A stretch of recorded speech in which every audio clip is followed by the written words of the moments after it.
什么？没有，可是应该可以开始了。嗯，好，好。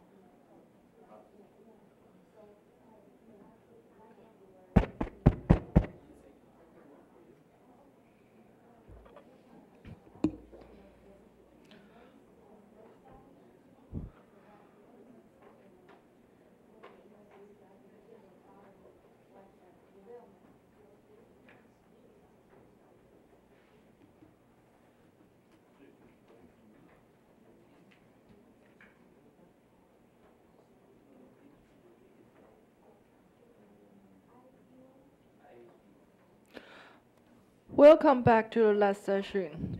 We would like to introduce the chair in this session, Professor James Xu from Chinese Cultural University.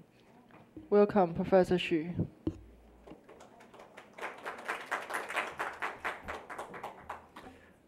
Okay, good afternoon, everybody.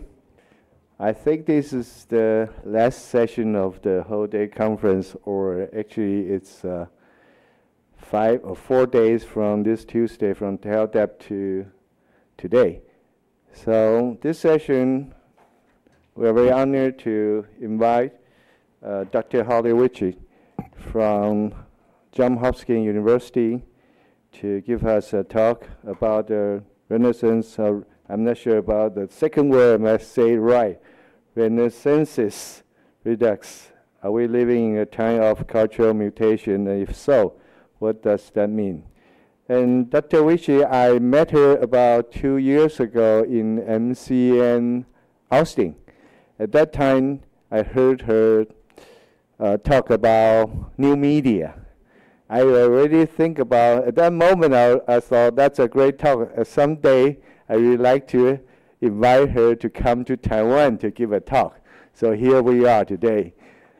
So that's a wonderful, we have the opportunity to invite her. But before Dr. Ritchie's talk, I have one thing to share, then you will know how special Dr. Ritchie is.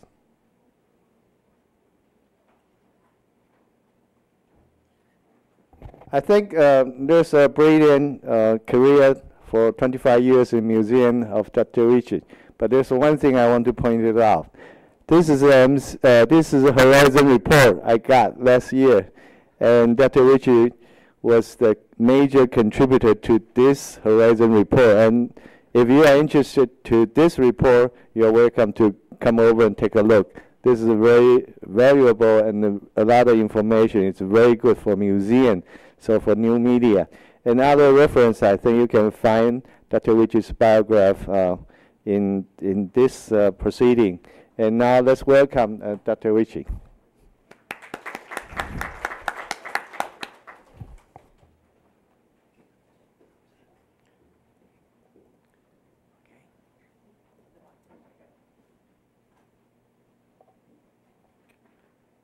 Thank you.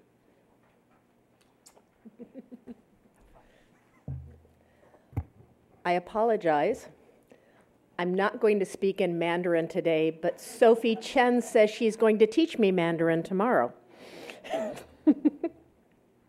Oh, where'd it go?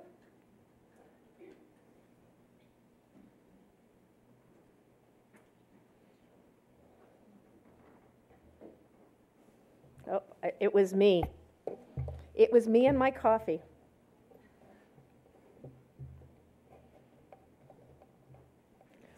I'll be better, I promise. It's a pleasure to be here today addressing the members of MCN Taiwan. I've enjoyed seeing and hearing about the work you do for many years at MCN annual conferences in the United States, and I'm thrilled to have been able to spend the past week in Taiwan, first at TELDEP 2012, and now as a delegate at this distinguished meeting of professionals. I would like to particularly thank the officers of MCN Taiwan, Dr. Lee, Dr. Lin, Sophie Chen, and James, Yan Nung, and all of the people who've been so kind over the past week. And Jewel, I would never forget Jewel.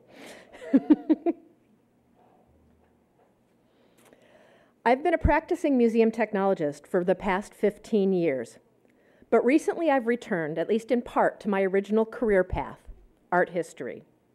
and specifically late medieval and early Italian Renaissance fresco painting.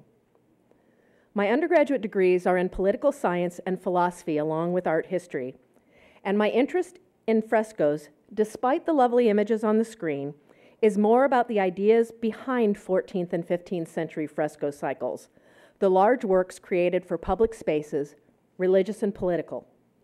These monumental works tell us as much about the hopes and dreams of an individual, an organization, a governing body, and a culture as they do about the style of a master painter or sculptor in his workshop.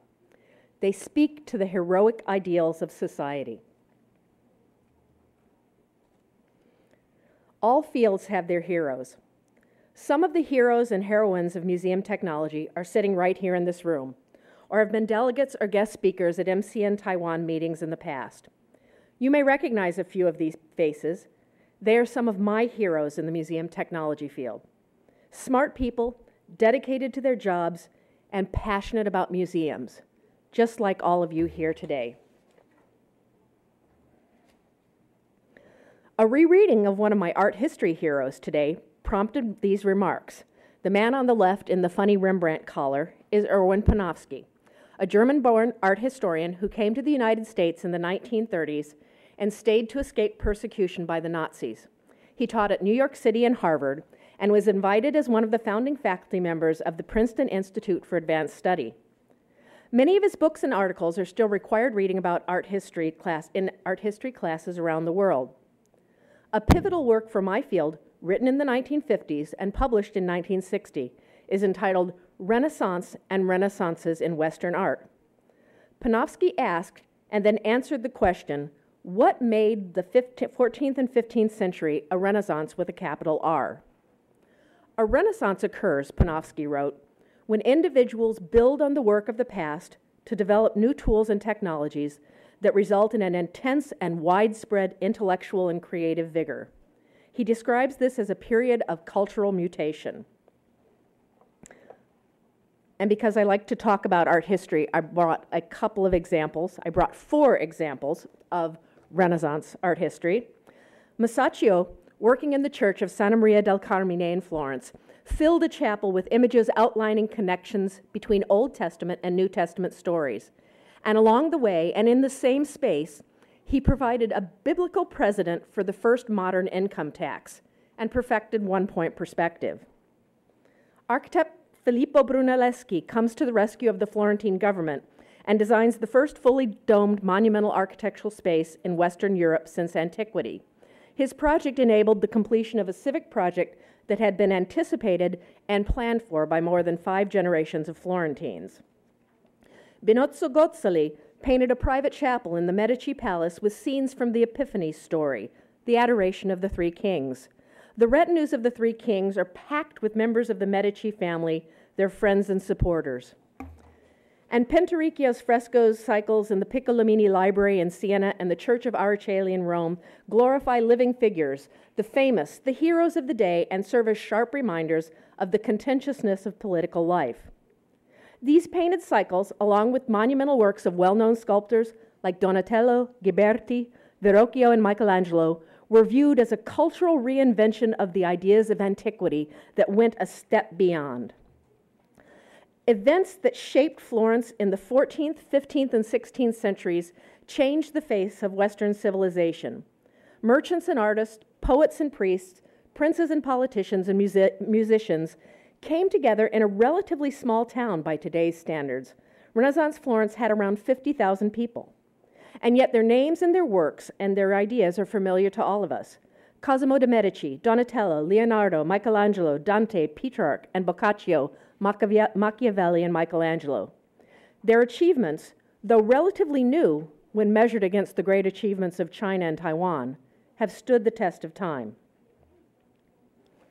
25 years ago, even 10 years ago, it was difficult for us to really imagine the cultural and intellectual changes that made Renaissance Florence a hot pot of new tools and technologies that resulted in the intellectual and creative vigor that we expect.